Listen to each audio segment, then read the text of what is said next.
এইবাৰ যেতিয়া আমি অসম চৰকাৰৰ বাজেট দাখিল কৰিছিলোঁ তেতিয়া আমাৰ মনলৈ আহিছিলে যে অসমৰ চাহ শিল্পই 200 বছৰত ভৰি দিছে। তাৰ মানে অসমৰ চাহ বাগিচাত যেতিয়া প্ৰথম চাহ গছ চাহপাত ব্ৰিটিছে বিচাৰি পাইছিলে আৰু আমাৰ শ্ৰমিক বন্ধু বান্ধৱীসকলক ভাৰতৰ বিভিন্ন জাগাৰ পৰা অসমলৈ মাতি আনিছিলে চাহ খেতি কৰিবৰ কাৰণে। এতিয়া সেই গোটেই সময় আমাৰ 200 বছৰ পুৰা হ'ল। তাৰ মানে আমাৰ অসমৰ চাহ 200 বছৰৰ পৰা উৎপাদন হৈছিলে আৰু চাওঁতে এতিয়া আমাৰ চাহ শিল্প 200 বছৰ পুৰণা হ'ল। আমি যেতিয়া বিদেশত যাওঁ, ভাৰতৰ বিভিন্ন ৰাজ্যত যাওঁ, মানুহে আমাক কয় যে আমি অসমৰ চাহ খাওঁ। আৰু আমিও যেতিয়া হোটেলত যাওঁ আমি দেখা পাওঁ যে আসাম টি অসমৰ চাহপাত মানুহে ৰাতিপুৱাই বনাই তৈয়াৰ কৰে আৰু ৰাতিপুৱাই অসমৰ চাহ খাই নিজৰ জীৱন বা কাম কাজ আৰম্ভ কৰে। কিন্তু আমি চাহপাতটো দেখা পাওঁ বা চাহপাতটো আমি খাওঁ, কিন্তু যিসকলে চাহপাত তৈয়াৰ কৰিলে, যিসকলে কপালৰ ঘাম মাটিত পেলাই এই চাহ গছবিলাক পালন কৰিলে, পাত উঠালে, মেচিনত পাত বনালে, চাহ হ'ল, সেই মানুহসকলক আমি দেখা নাপাওঁ। কাৰণ সেই মানুহসকল বাগিচাত আছে, তেওঁলোকে চাহ গছ উৎপাদন কৰিছে, চাহ উৎপাদন কৰিছে আৰু চাহৰ পেকেটটো পৃথিৱীৰ সকলো জাগালৈকে পঠাই দিছে। অসমৰ মানুহে চাহপাতক লৈ গৌৰৱ কৰে, চাহক লৈ গৌৰৱ কৰে, কিন্তু চাহপাত যিসকলে কপালৰ ঘাম মাটিত পেলাই যিসকলে উৎপাদন কৰে তেওঁলোককো আমি একেই ধৰণে আমিও মনত ৰাখিব লাগিব, গৌৰৱ কৰিব লাগিব। যদি আমি অকল চাহপাতক লৈ গৌৰৱ কৰোঁ কিন্তু চাহপাত বনোৱা, উৎপাদন কৰা, কপালৰ ঘাম মাটিত পেলাই যিসকলে চাহ উৎপাদন কৰে তেওঁলোকক যদি আমি মনত নেপেলাওঁ আমাৰ কাহিনীটো আধা হৈ থাকিব, ই কেতিয়াও পুৰা কাহিনী হ'ব নোৱাৰে। যেতিয়া আপোনালোক সকলোৱে জানে আমাৰ প্ৰধানমন্ত্ৰী নৰেন্দ্ৰ মোদী ডাঙৰীয়া, অলপ আগতে আপোনালোকে তেওঁৰ মন কি বাত শুনিছিলে। প্ৰধানমন্ত্ৰী ডাঙৰীয়াই কি কৰিছিলে? তেওঁৰ দেউতাকে গুজৰাটৰ ৰেল ষ্টেচনত চাহৰ দোকান দিছিলে।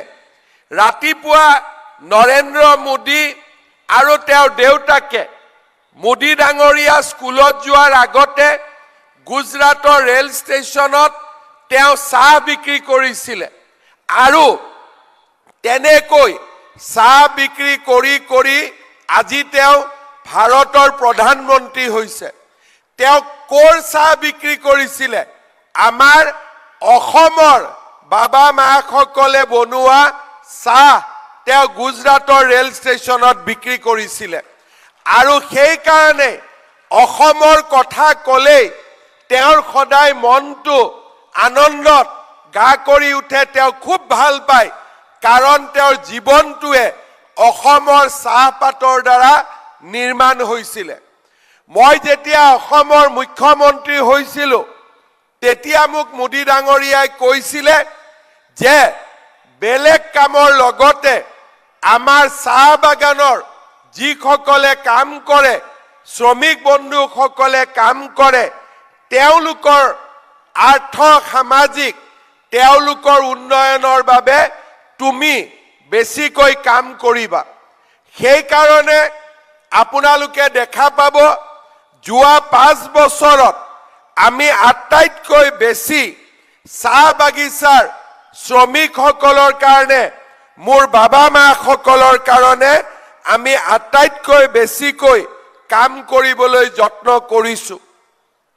আজি মই আপোনালোকক ক'ব পাৰো যে আমাৰ চৰকাৰৰ দিনত এটা এটাকৈ আমি বাগিচাৰ কাৰণে কিমান কাম কৰিলো বা আমাৰ মা বাবাসকলৰ কাৰণে আমি কিমান কাম কৰিলো।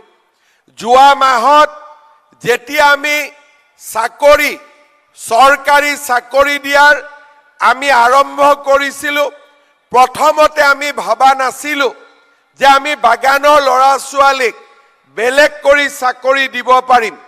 OBCৰ ভিতৰতে তেওঁলোকে যি চাকৰি পাই আছিলে, কিন্তু 2 বছৰমান আগতে আমি চিন্তা কৰিলো যে চাহ বাগিচাৰ ল'ৰা ছোৱালীক আমি চৰকাৰী চাকৰিত 3% আমি ৰিজাৰ্ভেশ্যন দিম। প্ৰথমতে আমিও ভাবা নাছিলো যে আমি এই কাম কৰিব পাৰিম, কিন্তু লাহে লাহে এডিআৰিৰ পৰীক্ষা হ'ল, পুলিচৰ পৰীক্ষা হ'ল, 3%কৈ ল'ৰা ছোৱালী পাছ কৰিলে আৰু ডিচেম্বৰ আৰু জানুৱাৰী মাহত চাহ বাগিচাৰ 3% ৰিজাৰ্ভেশ্যনত আমি বাগিচাৰ 1200 ল'ৰা ছোৱালীক আমি চৰকাৰী চাকৰি দিবৰ কাৰণে আমি সক্ষম হলো। মই আজিৰ মিটিঙত এই ডুমডুমাত ইয়াতে 33,000 মানুহ উপস্থিত আছে। অসমৰ বাকী বাগিচাটো মোৰ মা বাবাসকল উপস্থিত আছে। মই সকলোকে কম যে আপোনালোকৰ ল'ৰা ছোৱালীক পঢ়ুৱাব, ভাল কৰি পঢ়ুৱাব, কাৰণ এতিয়া বাগিচাৰ ল'ৰা ছোৱালীয়ে প্ৰত্যেকটো চাকৰিতে 3%ৰ ৰিজাৰ্ভেশ্যন পাব। আগতে এই ৰিজাৰ্ভেশ্যন 3rd গ্ৰেড আৰু 4th গ্ৰেডত আছিলে। এই বছৰৰ পৰা এই ৰিজাৰ্ভেশ্যন প্ৰথম আৰু দ্বিতীয় শ্ৰেণীটো হ'ব। তাৰ মানে বাগিচাৰ ল'ৰা ছোৱালী মেজিষ্ট্ৰেট হ'ব, বাগিচাৰ ল'ৰা ছোৱালী DSP হ'ব, টেক্স ছুপাৰিনটেণ্ডেণ্ট হ'ব, দ্বিতীয় হ'ব। ডাঙৰ ডাঙৰ চাকৰিটো এতিয়াৰ পৰা আমি বাগিচাৰ ল'ৰা ছোৱালীৰ কাৰণে 3% চাকৰি সংৰক্ষণ কৰাৰ বাবে আমি ব্যৱস্থা কৰিছো। ইয়াৰ লগতে আপোনালোকে জানে আমাৰ বাগিচাত লাইনত যিবিলাক মানুহ থাকে, তেওঁলোকে কাৰ ঘৰত থাকে, তেওঁলোকে বাগিচাৰ কোৱাৰ্টাৰত থাকে, বাগিচাৰ মালিকৰ মাটিত থাকে, কিন্তু কিমান দিন আছে? 200 বছৰ, এদিন দুদিন নহয়। আমাৰ থাকা ঘৰটো নিজৰ নোহোৱা কাৰণে সদায় আমি বাগিচাৰ মালিকক ভয় কৰি চলিব লাগে। আমাৰ থাকা ঘৰটো নিজৰ নহয় কাৰণে আমাৰ ঘৰৰ কোনোবা এজনে পঢ়াৰ পৰিৱৰ্তে বাগিচাৰ পাত তুলিব লাগে, যাতে দেউতাকৰ ৰিটায়াৰমেণ্টৰ পিছত পুতেকে বাগিচাৰ কলনীৰ ঘৰটো পাব পাৰে। আমি আপোনালোকৰ কাৰণে চিন্তা কৰিছিলো আৰু আমি বিধানসভাত এইবাৰ আইন পাছ কৰিছো যে বাগানৰ লাইনৰ মালিক এতিয়াৰ পৰা বাগিচাৰ শ্ৰমিকসকল হ'ব। বাগিচাৰ শ্ৰমিকে লাইনৰ মাটিৰ অধিকাৰ পাব। ফেব্ৰুৱাৰী মাহৰ প্ৰথম সপ্তাহৰ পৰা আমি আপোনালোকক ফৰ্ম দিয়া আৰম্ভ কৰিম। বাগিচাই আমি 4জনকৈ মানুহক লৈ কমিটি কৰিছো। আপোনালোকক ফৰ্ম দিম, আপোনালোকে ফৰ্ম ফিল-আপ কৰিব আৰু সেই ফৰ্মত কোন মাটিত কোন আছে, কোন ঘৰত কোন আছে, তাক আপোনালোকে লিখিব আৰু এই ফৰ্মবিলাক পোৱাৰ পিছতে আমি আপোনালোকক মাটিৰ পট্টা আপোনালোকৰ হাতত আমি তুলি দিম অৰ্থাৎ 200 বছৰ পিছত বাগিচাৰ লাইনৰ কোৱাটাৰ মাটি আপোনালোকৰ হ'ব দৰকাৰ হলে আপোনালোকে লৰা ছোৱালীক পঢ়াবৰ কাৰণে বেংকতো মাটি মৰ্টগেজ দিব পাৰিব কিন্তু আমি এটা নিয়ম কৰিছো যে 10 বছৰলৈকে মাটি আপোনালোকে কাকো বিক্ৰী কৰিব নোৱাৰিব আৰু মাটিৰ মালিক হৈ কমসে কম 10 বছৰ মাটি নিজৰ নামত ৰাখিব লাগিব তাৰ পিছতো যদি বিক্ৰী কৰিব লাগে কাক বিক্ৰী কৰিব লাগিব বাগানৰ চাহ শ্ৰমিক মজদুৰকে বিক্ৰী কৰিব লাগিব বাহিৰৰ মানুহক আমি বিক্ৰী নকৰো তাৰ মানে বাগিচাৰ কোৱাটাৰ লাইনৰ মাটিৰ মালিক সদায় আমাৰ মজদুৰ সকলে হৈ থাকিব আপোনালোকে জানে আমাৰ বাগিচাত আগতে কাৰো বেংক একাউণ্ট নাছিলে মোদী ডাঙৰীয়াই লাহে লাহে আপোনালোকক বেংক একাউণ্ট বনাই দিলে যদি বেংক একাউণ্ট নাথাকিলে হেতেন আমি অৰুণোদয় কাকো দিব নোৱাৰিলো হেতেন আজি মোদী ডাঙৰীয়াই আমাক বেংক একাউণ্ট দিছে আৰু সেই বেংক একাউণ্টৰ কাৰণে এতিয়া আমি মাহত অৰুণোদয় টকা আমাৰ একাউণ্টত সোমাব পাৰিছে আপোনালোকে সকলোৱে জানে যিসকলে অৰুণোদয় পাই আছে 20 ফেব্ৰুৱাৰীত তেওঁলোকৰ বেংক একাউণ্টত 8,000 টকা একেলগে সোমাব যিসকলে অৰুণোদয় পাই আছে তাৰ লগতে আমাৰ বাগিচাত আগতে কংগ্ৰেছৰ দিনত খালি এলপি স্কুল আছিলে এলপি স্কুল থাকিলে লৰা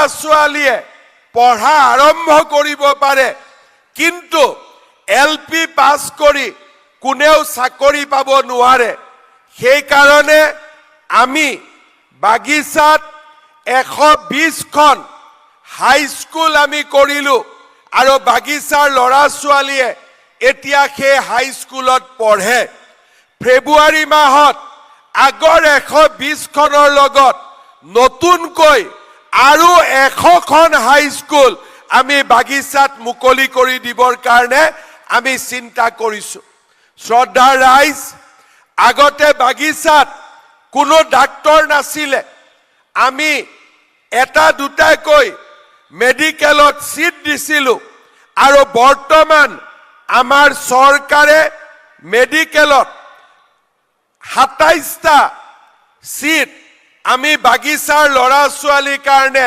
ৰিজাৰ্ভ ৰাখিছো কিন্তু এই বছৰৰ পৰা বাগিচাৰ লৰা ছোৱালীক 27টা নহয় 40টা মেডিকেল সিট আমাৰ চৰকাৰে দিয়াৰ কাৰণে ব্যৱস্থা কৰিব আজি আমাৰ আপোনালোকে দেখা পাইছে মেডিকেলৰ লগত নাৰ্ছ ল্যাবৰেটৰী টেকনিচিয়ান তাৰ কাৰণেও আমি 250 সিট দিও আৰু বাগিচাৰ 1.5 লাখ লৰা ছোৱালীক আমি আজি স্কলাৰশ্বিপ দিও আমাৰ বাগিচাৰ লৰা ছোৱালীক আত্মনিৰ্ভৰ হ'বলৈ দয়াল দাস পানিকা আঁচনিৰ জৰিয়তে আমি 25,000 কৈ টকা দিও আৰু আমাৰ 500 চাহ বাগিচাত আজি আমি জগন্নাথ কমিউনিটি হল নিৰ্মাণ কৰিছো